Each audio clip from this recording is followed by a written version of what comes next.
Welcome to another episode of Business with Passion. Each show features guests who have transformed their long-term passion into a successful business. I'm your host, Jay Hamilton Roth. My marketing strategy business grew from my love of talking with passionate business owners. In this series, I share their passion with you. So if you're looking for inspiration to enhance your business passion, keep watching. My long-term passion is the wine business.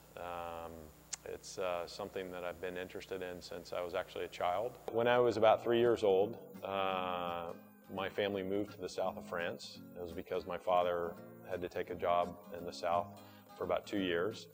And I grew up in Virginia, where wine was not necessarily a part of our meals. You move to the south of France and it's all about the wine. Wine is food. It all sort of flows together.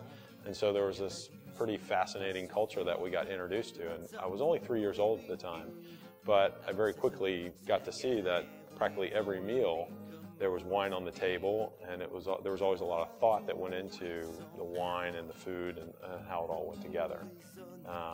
And that was sort of how I got introduced to the whole concept of wine. Sort of in between, from the time I was 3 until about 4.5, we lived in the south of France, and that was sort of my introduction to wine and food and that sort of culture. Moved back to Virginia in the Blue Ridge Mountains, and sort of probably went back to the old way that we did things in Virginia, but there's always conversations about the Côte de Rhône wines, the Châteauneuf de Pape, and generally around holidays, the special wines came out. So we sort of tapered off. And so wine, I didn't really think that much about wine, really until I moved to California. And that was when I was in my mid-20s. And I got reintroduced to wine through California, and really I was completely unaware of all the great wine that was out here. My limited knowledge of wine was, oh, there's Bordeaux, there's Italy, there's Spanish wine. And to me, California wine was the big jug wine that you found in supermarkets. And I got out to California and I discovered, wow, there's a lot of premium wine out here. And sort of the aha moment wasn't in California, oddly enough. I was actually in Miami Beach, and I went to a restaurant and we ordered a bottle of California wine. It was made by the Fife Vineyards, and it was a Petite Syrah, and it was just the most amazing bottle of wine I'd ever had. And I was thinking to myself, I've got to figure this out. I've got to learn more about it and see what all is happening in the wine business.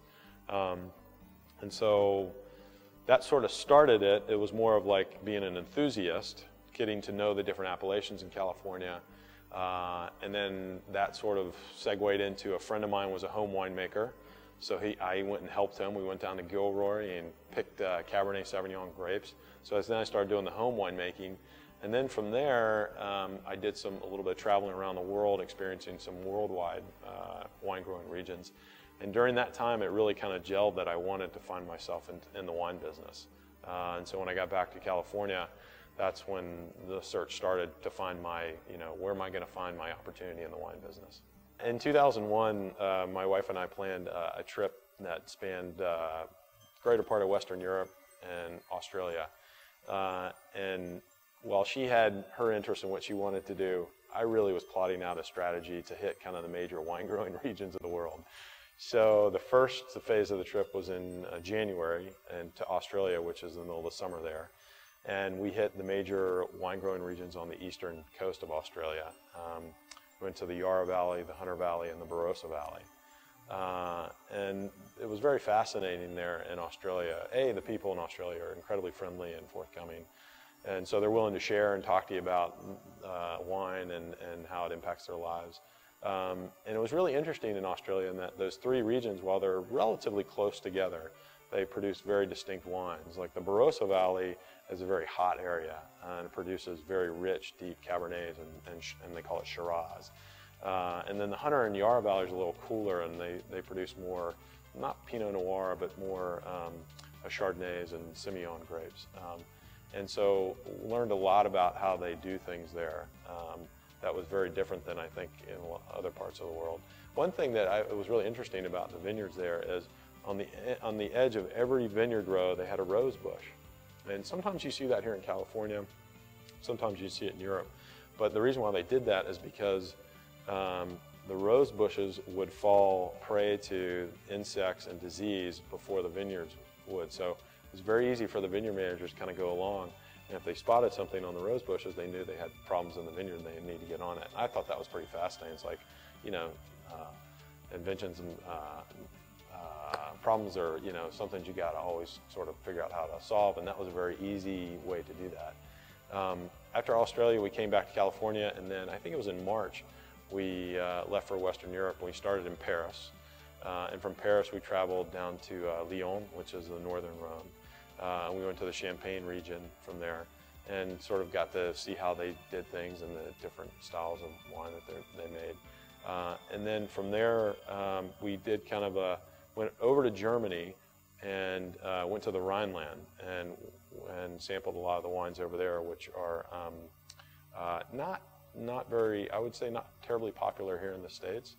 But they make very good Rieslings. They tend to be lower in alcohol, slightly sweeter, but very good acidity. And it was very new to me. I'd never had wines like this. It was very interesting. And then from there, we went through Austria and then down to Italy and spent a lot of time in the Tuscany region, sampling wines through there. And then from Tuscany, we went across the south of France, where I used to live as a small boy, and sampled a lot of great wines from Châteauneuf-du-Pape and Côte d'Aron. Went down to the Bandol region, which is close to the Spanish coast. And then in Spain, we didn't get to explore a lot in Spain. We actually stayed close to the coast, but you had more access to the wines there, so you got to sample wines from all across Spain. And I got introduced to a wine I'd never had before, which is Cava, which is basically the Spanish equivalent of champagne. And it was really, I mean, it was an amazing wine, very affordable wine. And then from there, we went up into Bordeaux, and then the last stop was in the Burgundy region before we headed back to Paris. So we did all that in about several months, and it was a whirlwind tour. Took in, you know, more than I could ever possibly process. So, but it was an amazing education and fun trip that we both enjoyed immensely. The thing that made me want to get into the wine business, you know, going from being an enthusiast to actually a home winemaker and then actually getting into the business is, at each step, it just got more and more interesting. You know, in the beginning, when it was sort of getting to know California wines and wines of the world, it was just sort of like, oh, different varietals, different soils, different regions produce different types of wines, and so sort of getting to know all that. And then it was like, well, maybe I can try to make some wine and sort of see what happens. And when I made it and it turned out okay, I was thinking, well, the next step is to maybe see if we can't do this and actually sell it. One of the nice things about the wine industry is there's kind of a lower barrier to entry. You can effectively start making wine without owning a vineyard, without building a big winery.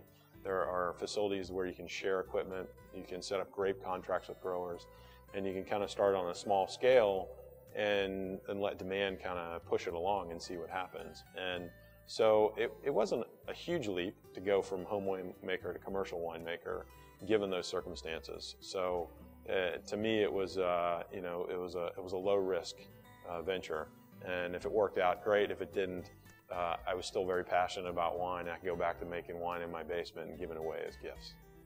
Some of the challenges in the wine business, especially if you're starting small like Olson Ogden did, and you don't control a lot of the elements around you, you're relying on growers to grow the grapes to the way you would like them to be grown. And then when you're making wine in a shared facility, there's some cooperation that must go on. You've got people that are sharing responsibility. So it seems like every year there was always a challenge of, well, you know, the grape's going to get ripe enough, or maybe they got too ripe, and the vineyard owners, they couldn't get the labor out there quick enough to pick them, all the way to, you know, when grapes come in, they come in, and you have really no control over it. And if they all come in at once at a winery, sometimes you can see bins of grapes just stacked up out in the parking lot, and, you know, yours are maybe 12 deep, and you're sitting there just kind of getting very nervous about what's going to happen to your grapes if you don't get them in and get them processed. So I mean, I think they're typical problems that you would have in any type of business, and you just have to kind of manage through it and do the best you can and work with people to get what you need done. Olson Ogden Wines started in 2002. I'm, of course, the Ogden of that equation. The other half of the equation is Tim Olson. Tim and I met about that same year. He was a winemaker at another winery, another boutique winery that sort of fell apart for a lot of reasons, and he was still looking to make wine. And I get introduced to him through a third party because I was looking to get into the business. I was still sort of in my research phase of what are the opportunities in the wine business. And I met Tim, and he and I hit it off pretty well. And we spent some time together sort of personally, just to sort of see how the personalities would go. And then Tim still had a relationship with the Unti Vineyard in Dry Creek and could get some grapes from them. And he approached me about partnering. And essentially the way we set it up, it's been a very simple equation, and it's worked very well so far. Is Tim wants to make the wine. He's very passionate about making wine. And me not having a whole lot of knowledge about making wine, I was like, great, you make the wine. I think you make great wine. That's a wonderful. And then I would handle the business side, all the marketing and the day-to-day business aspects of the business. And it's worked out pretty well. So we've grown from 200 cases in 2002 to 1,100 cases with a 2007 vintage, and expect to get that to about 1,500 cases over the next couple of vintages. My passion for wine kind of fits together with the business aspect of it. Is I'm around it all the time. I get to do a lot of tastings, both for the public and for restaurants and wine shops. So I get to interact with wine quite a bit on a daily and weekly basis. I also, what Tim and I like to do is, well, he definitely makes the wine, but we tend to make decisions together on what the finished product is going to be. And so every year we get together prior to bottling and do what we call blending trials. We sit down, and it's not just Tim and I, actually. We bring in other people because we feel it's important to get sort of a lot of palates involved in the process, because Tim and I could think it's the greatest wine in the world, and nobody else likes it, and that's not very good in a commercial winery. So we get people together, we blend some of the barrels together and say this is what we think this particular wine is going to be. We taste it, we tweak it, we modify it, and we settle on a blend. So I do get to participate in small amounts of the winemaking process and get to be around wine quite a bit during the business of running a winery. Fortunately, I've not had to compromise my passion for business, and that's because of the model that Tim and I set up. It was start small and then let demand grow our level of production. So we always wanted to focus on the wines we wanted to make and focus on the quality instead of the quantity. And that sort of speaks to, once you get the size of the business up to a certain point, you have to start taking on employees to help you do the things that you need to do. And at that point, you really need to start focusing on quantity, sometimes to the detriment of quality. I'm not saying everybody does that in the wine business, but it does happen. So we've really sort of tried to keep our winery small so that we can not sacrifice the passion for the business. And to date, we've been successful. I mean, we've always made the wines we've wanted to make, and we've made them the way we wanted to make them, and it's been successful. I mean, we sell out every year. Much of our wine is allocated to a mailing list, and then we have select distribution in a handful of states. So it's worked out very well. Periodically, we like to come through the winery and taste through the barrels, just to kind of see how the wines are progressing. So the wines that we have in barrel here are from the 2008 vintage, most of which harvest started middle of September and ran through the end of October. So we're now in January. The wines are still going to be very young, but still want to go and kind of check them. So what we have here is one of our barrels from the Unti Vineyard, which is the Grenache, which for those people who are interested, it is the main varietal in the south of France, in Côte d'Aron and Châteauneuf-du-Pape wines. And you don't find a lot of Grenache in California. It's not a widely planted grape. But It's, the reason being is that it is a very finicky grape. A lot of people say that Pinot Noir is very hard to grow, but so is Grenache. It does not respond well to adversity. So I've just poured a small sample of this barrel. Just going to kind of swirl it around in the glass a little bit, just sort of checking the clarity. It's still a little cloudy, which is normal for this stage. Take a few smells to sort of see what's happening in the glass. Typically at this stage the wine is going to be very muted on the nose. It's not throwing off a lot of fruit. It's still, you can still kind of, it's still tail end of fermentation, so there's a little yeastiness going on. But what you're smelling for is just make sure there's nothing wrong with the wine. And then just take a little sip.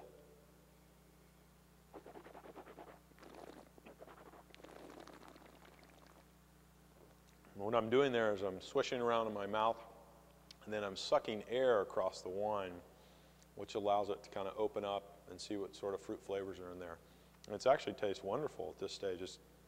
You wouldn't know it from smelling it, but it has a very jammy kind of raspberry quality to it. So this is coming along just fine.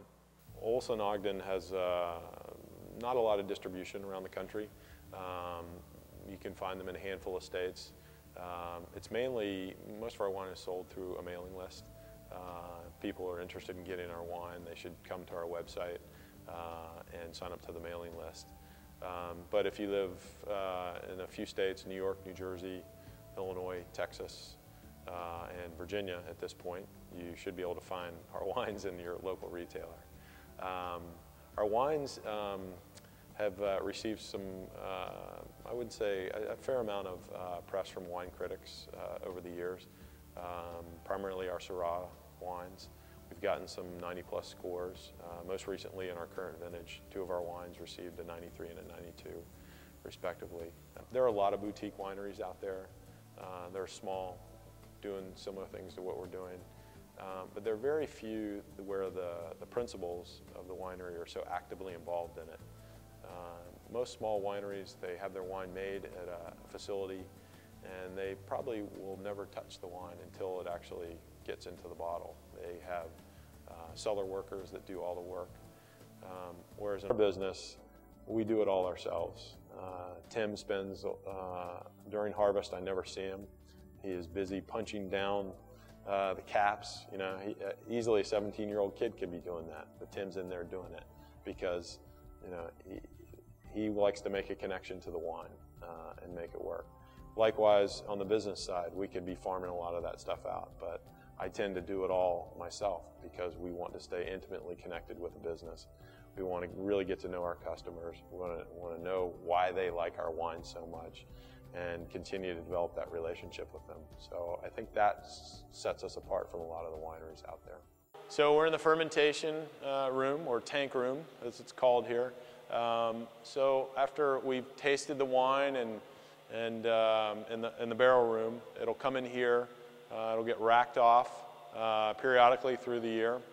And then the final step is the blend. And we put all the wine into one of these larger blending tanks. And that's where the wine sits until we get what's called a mobile bottling line in here. It's a very cool thing to witness. It looks like a horse trailer. They back it right up, and one hose goes in and one hose goes out, and people are loading glass in, and it just sort of, it's a very cool assembly line. And so the wine sits in one of these tanks, and then just sort of is brought out through these hoses that you can see on the ground, and is put into a bottle. It's corked and it's foiled and labeled, all within the confines of about a 10 by 10 space. And then it's put into cases and put on a pallet and then ready to go in about 6 to 8 months. Our winery likes to keep our wine in bottle for about 6 to 8 months to get some further concentration and aging for the wine before it's quite ready to be drunk. Olson Ogden, as I mentioned before, we're a small boutique winery. We're about 1,100 cases of wine. We don't want to grow that too much further because at a certain point you have to start taking on employees and maybe think about your own facility, and there's some critical decisions that have to be made. But we do want to get it to about 1,500 cases. We want to concentrate on Pinot Noir and then Rhone varietals. And what we would really like to do is to increase our direct business. As the alcohol laws across the country are becoming a little bit more liberal based on the recent Supreme Court ruling, we hope to expand that business. Today we sell about 30% of our wine through the mailing list. We would love to grow that. We also would like to secure a handful more out-of-state distributors. We view them as distribution partners, not simply as just outlets to sell wine. We would much rather have a distribution partner that we can sell several pallets of wine instead of sprinkling a half a pallet in various states, develop long-term relationships, make multiple market visits, and really get to know them and help them to do what they want to do. I think over the very long term, I think it's to continue to do the things that we've always done, is to make the wines we want to make, and keep it very small and friendly, and continue to develop those relationships with our customers for the long term. If tomorrow I could not make wine any longer, I think I would go get a job working for somebody in the wine business. I mean, that's how much I love it. It's a great business. You meet a lot of great people. You tend to meet people that are also very enthusiastic about wine. There's also a nice lifestyle towards the wine business.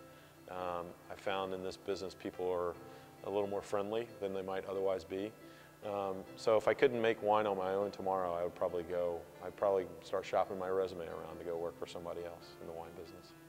Since I have two small children, I've sort of taken the opportunity to introduce them to wine, much like I was introduced when I was 3 years old, living in the south of France. My oldest daughter, who's 5, has been to the winery many times. And in fact, she's come at least once during harvest and helped out, in very small ways. But she got to kind of see the process and see how it works. At home, wine is a constant fixture on our dinner table. So they're very familiar with the ritual of uncorking a wine and then smelling it and then seeing what that entails. And I let them sniff the wine and I say, now what do you smell? What do you see there? So I've hopefully I will impart an interest in wine that they'll have later on in life when they're adults as well. If money were no object, I think I would still do it the way we're doing it today. I really like the way we do it. I'd say probably maybe the one constraint that if money were no object that I would like to see removed is if we could have our own place, because there's a lot of advantages that come with that. Most wine consumers, they want to come to a place and feel it and touch it. So having a place inside of set up inside of a vineyard property would be very nice. And it allows you more control as well. But really, then that brings on a whole nother set of challenges and headaches that you have to deal with.